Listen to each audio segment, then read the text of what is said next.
What's up everyone, Sundown here, and today Zeke and I are going to break down a VoD review coming out of Europe. Normally we talk about the European Titans, but in a lobby stacked with them, one team was able to rise above the rest, take the Victory Royale, and the final qualification spot into the FNCS Finals heats. Let's dive on in and take a look.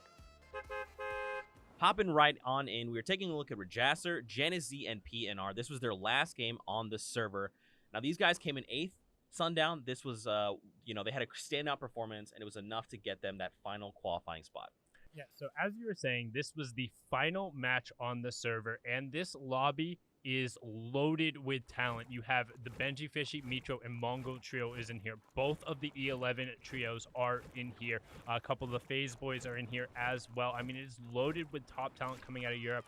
I believe both Solari trios are in this as well. So, I mean, this is not kind of a thin lobby. Once you get to the very end, when there's the players who have been efficient with their matches, who haven't just ran through their 10 games, everyone is very good. And right now we see them relatively uncontested towards pressure plant. You see Rajasser looking for some shots, just making sure they're around, but they are going to be uncontested here. They're going to look to just loot up, take as much as they can, be safe, and then rotate through. So now we're going to hop on board with them about 12 minutes, 10 minutes ahead of where we just were, and this is going to be the first time they actually fire a shot or interact with another team. So looking down in the loadout, Zeke, they're actually in a pretty solid spot in terms of utility and map.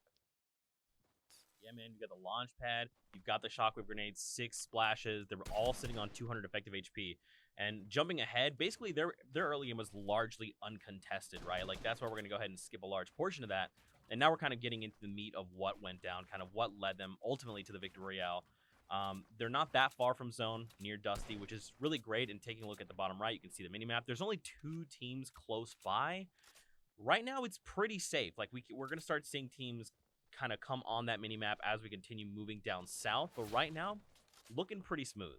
And that's one of the benefits of rotating away from pressure plant. Even though you are in that northeast corner of the map, having kind of that innate glider to throw you up in the air and then rotate down, and because you are not towards the center, you're basically, if you're on a safe rotation path with how the geo is around it, you can see people. So right there, Rajasser opting to take just a couple shots towards the opponents, getting Storm Surge tags. So if that comes into play, they know they'll have put down some damage. But you saw on the top left, Mitro took out Beehive. So that's another one. You got that Swedish trio in here of Beehive, Chapix, and Crew. So another one.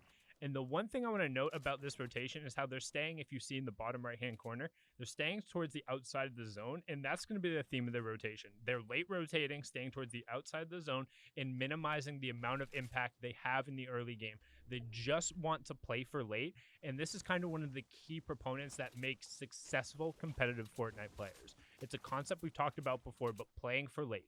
Minimizing the amount of risks that happen in the mid and the early game, because when you're playing against the best of the best, anyone is able to take those shots. Nobody is going to miss when you're in those close engagements. So instead, what you do, you keep your destiny controlled in your hand, you rotate safely, and you put yourself in a spot to where you feel you have the tools to enact on the end game. And that's what they're doing right now as they're rotating through Salty Springs. By the way they're moving, you can kind of get a sense that, like, they feel pretty confident in walking into Salty. A lot of times you would see players maybe take a little bit of a slower approach, maybe build a 1x1 or a 2x2 and just kind of like scout out the land, but they're doing that just in their natural movement, right? They're building very minimal, which is nice. You can see even Rajasser here, he had built some on the way kind of through Salty, but took that a little bit, that extra time to farm up a little more mats, because that's going to be super vital going into the late game. They're even going as far as to ping where they kind of want to go generally. And now that they're moving on these other teams, because they haven't been building, because they're late rotating, like you're saying, no one's really going to expect it. Like, sure, you'll sit there and go, yeah, there's going to be some teams late rotating. That's something we have to kind of keep an eye out for. But the way they're doing it, it's super sneaky, super stealthy. And I mean, even holding the wall here, it's like, if a shot comes out, I'm ready to respond. And now they've just got themselves a nice little cove, a little home they've built themselves very sneakily. right over by the fork knives of Fatal Field. And now we're going to swap on board here with Janus as they posted themselves up on the edge of the zone. But they're going to start now to realize they can apply some pressure. They have all their builds. They're posted up here. There's players on the side with the minigun from Janus and some AR fire. They're going to be able to start spraying in and force some builds off. The overheat is coming through. Janus wants to make sure he's covered from the other sides. And they're really trying to tell this team, it's like, hey, you can sit here and post up, but you don't get to be comfortable. We're playing for late. We're not threatened. Some good tags coming out. And again, they're not looking to chase for elims. They're not trying to overextend. They're not putting themselves out there. They want to play for late and play for the placements.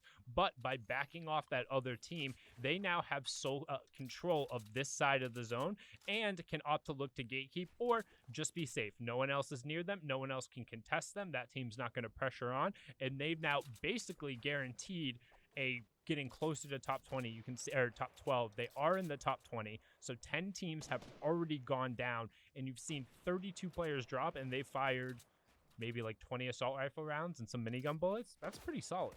Yeah, and now they've gone ahead and transferred over more of those small bullets to Janus. So he does have upwards of almost 600 rounds, right, for that minigun to apply the pressure that you're kind of talking about. And check out the little circle. They're so close to that next zone, so they don't have to go that far. I mean, these guys are in a great position.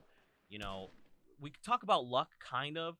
This is a little bit of a lucky situation, but the way that they kind of, like you said earlier, took destiny into their own hands, they really set themselves up in a great place to make rotations. They still have 4 shockwaves and the launch pad, almost max build. Like, these guys are in control. They're moving very slow, very methodically, and it's working out in their favor right now. Yeah, and they did not have a Storm Scout sniper, so yeah, a little bit of blessing RNGesus there, getting the zone pulled over towards them. But you can see they decide to make the early rotation over in that mine, over to where the old turtles are of the players, and it's what we talked about earlier. Right on the edge of that zone, trying to make sure that they're able to get a safe rotation. They know what's behind them. They know what's in front of them. And again, we talk about playing for late. 0 elims across the board, but they've only really burned through at most kind of 30 builds per each one of these people. And with all of that utility, they're in a prime position. Tons of ammunition as well, and you get more opportunities to try and pick off elims if you are already in the zone. You can see them looking around, trying to find some shots as players are rotating in and continuing to get tagged. So Storm Surge not going to be a threat. Above that threshold right now, and look, there's more of that calculated aggression coming out. They know they've put some damage over on those players. They want to see if they can get a little cheeky pick off here. Now there is going to be some shots. They have to kind of recoil a little bit, make sure they're safe and stabilized. But for someone sitting out there and sending minigun shots out in the open, you'd think there'd be a little more pressure applied to them. But right now, it's kind of like everyone's just kind of sending warning shots everywhere. Well, if you see the bottom right hand, it's because there's no team who can really directly apply pressure to them. That purple team who had just moved into the zone was a little bit later, and they're rotating into that team who Janus, PNR, and Majaster had already forced away. So that decision to pressure that team off and force them a little away gives them this room and priority on this zone. So it was a good choice not to just sit there and opt to take the shots. As you can see now, they're trying to line up as an angle because they see so many people stacked up over in that little tower. They want to try and catch people as that rotation comes in, and as the storm finally closes there, you can see holding the cone at it, making sure they are completely safe, and they got a relatively favorable rotation for the half in, half out as well. They can continue that rotation, and there's only one team sort of in between them who's hanging right out on the edge, so not in a bad spot, and they'll have a decent amount of gatekeeping opportunities coming up. You can see him splitting shockwaves, making sure that they have the right amount of shields on the right people. Janus now topping off with the big pot. I like that, making sure everyone is kind of has the most resources available to them, because once a shockwave goes off and you're flying through the air, everyone else is going to take note. A few shots do find some players. You see they find an elimination there from Janus, which is great. Don't forget, every elimination is a point, so every little cheeky shot they can get in here and there is going to really add up and help them get that final placement spot. Now the question is, for them, they're right here on the storm wall, so they're going to have to make these kind of late rotations, the half in, half out. It's going to make navigating difficult, because watch the bottom right corner. Watch that mini-map. It is just dense, right? They're flying in, trying to keep match with the circle where it's going. So they have a little bit more wiggle room, but there's still a lot of players around trying to establish themselves at home and try to find people rotating late. Yeah, luckily what they were able to do is hug that outer edge. We talked about their positioning and how they're staying around there. Hug it, move past the old builds, find somebody who had already turtled up right on the zone, and then just move up and over one block.